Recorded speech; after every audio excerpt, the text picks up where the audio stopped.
working on a Tales from the Crypt. This is my customer machines. Worked on it a little bit at their house.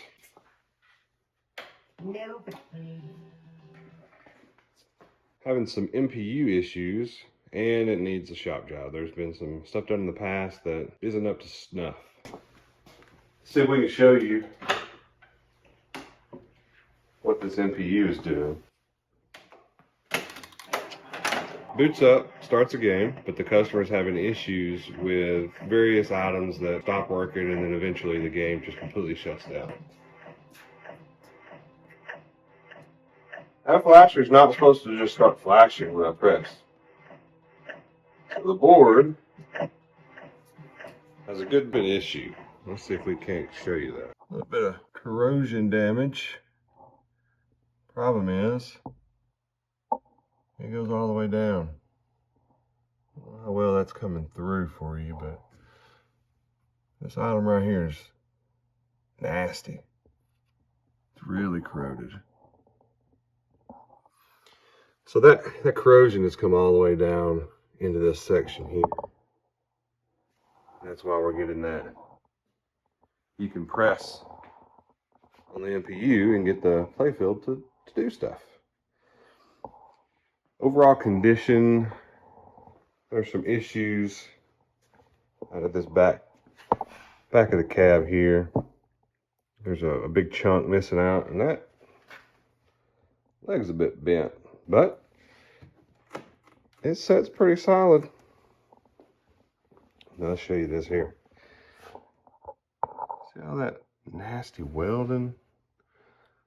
So a long time ago, someone repaired this, and well, the parts weren't available. Yeah. The correct parts weren't available, so they made do with what they had. Understandable. Pretty rusty. The customer's not asking for a restore. This was their first machine, so they are gonna put a little money into it, make it play like it should. Just get some of these issues fixed. I've already repaired this in the past, this whole pop bumper assembly. It was completely broken and just rattling around. We might try and see if we can get some of these cleaned up a bit too. But yeah, you can see it needs a good cleaning. So yeah,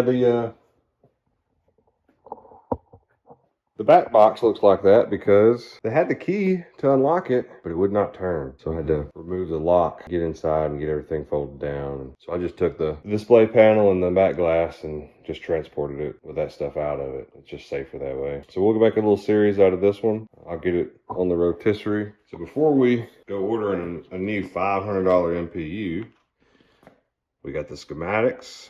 We're gonna pull that board out. We're gonna check all the soldering and see how bad the traces look and see if we can't repair that. But I don't have high hope. I don't have the tools to repair traces, and I don't really like putting a bunch of jumper wires in when there's options out there that are gonna be more suitable for a home environment for the customer not to have to worry going in the future.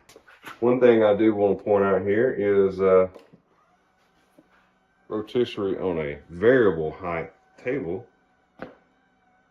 That's a game changer. This thing makes life a lot easier because it goes up really tall and goes all the way down if you need to get some different angles on things. Here's a good example of an MPU's got some issues. Doesn't like things. No Pam, no Gam. So we got no boot now. That's not supposed to happen. All right, your best friend for the MPU when you're removing it and want to get everything back in easily, go Sharpie. But let's use the Sharpie for something else real quick. What I found, what do you think they had this big old computer fan in here for? It's not hooked up anymore. Guess they were having some issues keeping everything cool, maybe? I don't know where all this thing's been. I don't know its story. I know the customer doesn't need a computer fan in it. But when I look, nothing is marked, so it doesn't look like anybody else has been in here.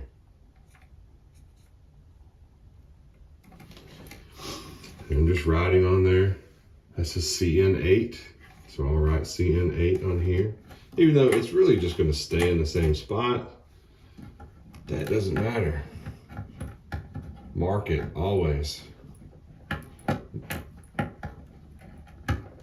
one's on there.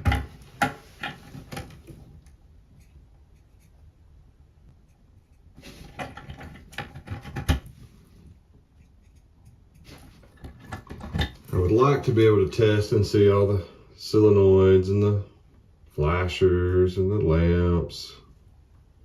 What's it saying? 12. But I can't get the MPU to work long enough to do that. So we need to start here.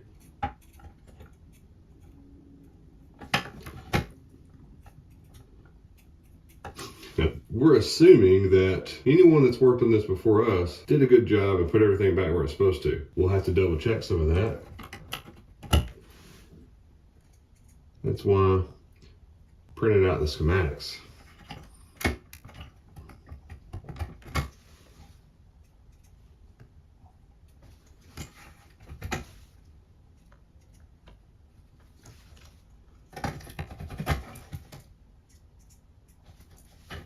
I've used YouTube a whole lot in my journey of learning how to work on these machines. I've got a friend that has taught me a lot and is willing to teach me anything I ask. That's always good. I never claim to know everything, only just enough to do some damage. So hopefully we can learn something together. Maybe you can even teach me something in the comments. Because I can tell you now, I'm going to do something different than the way you do it. And some of you are going to get all up in arms and hot and bothered and comment away. And I'm going to see it. And if it's something that makes sense I can implement, we'll talk about it. If not, I'm going to keep doing what I'm doing. Because it's worked thus far. The biggest compliment you can get when you do work for a customer is no communication about problems. Because when you get a phone call from a customer where you delivered a pinball machine a couple days before, you immediately go, oh crap, what did I miss? Luckily, sometimes I've got a friend that came over and played, and they would like you to fix their machine too. We've got that marked up. Double check we didn't miss anything. There's a lot of connectors here, so you don't want to go pulling on boards and stuff and then hurt something. All right, let's grab it.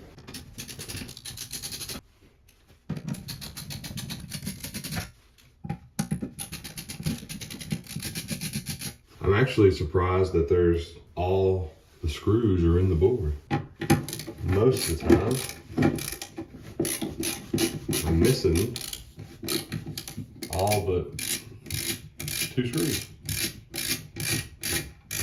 But something looks like, no, we're missing 1 in the bottom right corner, it looks like. That's what now we have the phone, getting it out. Everything wants to hold on. Oh, that was easy. Okay. Yeah, that's pretty bad. That's pretty nasty.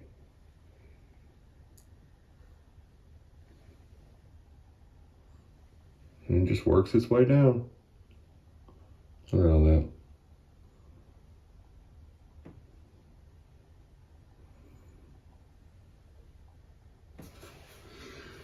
Well, let's see what the backside looks like. You can see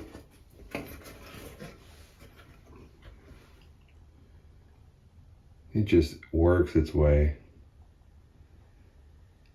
It eats everything. These were the connectors I was pushing on.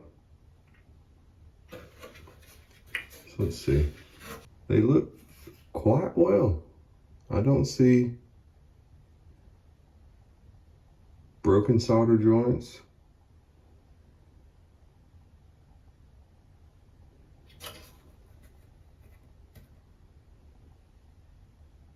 No. But the flex of that board, you can tell how hot that got. Good little power section. Resistors get hot.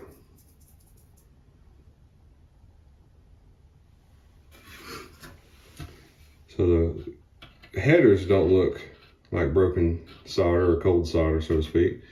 But all of this just works its way down. All these traces. Pushing on that gives it a little flex. And it's not happy. At some point in time, they put in the RAM in. It's too late. It's too late. You didn't stop it, you didn't clean it. We'll look at it, but we're probably gonna need a new MPU. Wonder if we can get a rotten dog. It's about the only ones making this thing now. All right, so we're about halfway on the rotisserie here. I've got the trough side down and attached.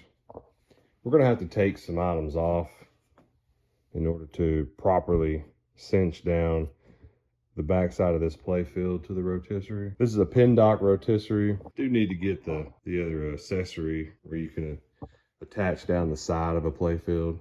That would make it a bit easier probably. You could attach that up and then load it onto the rotisserie that way. But to demonstrate this, so I have a setting where, you know, number one is where I'm working on the playfield. Number two is gonna have the playfield one way or the other, and I might be working at a 45-degree angle or 90-degree angle. This just gives me a better advantage point from being able to have to constantly bending over. But also, I can leave the playfield in the upright position, so to speak, and be able to go look above, look below, look above, look below easier. And if it's not high enough, I can just keep going. Let's stop. It'll go a little bit higher, but I'm gonna hit my bat box if I go any higher. It goes on up there. This is actually helpful. Very few times. I mostly have it higher when I'm loading the rotisserie. I'll bring it up to catch the playfield. I'll balance the playfield and then I'll lower it back down so that I can have the proper leverage to properly load. So let me get this backside removed and we'll get it bolted down or cinched down. I don't use bolts, I use C-clamps. And then we'll spin it over and take a look at the bottom. It's a new day back at this project here.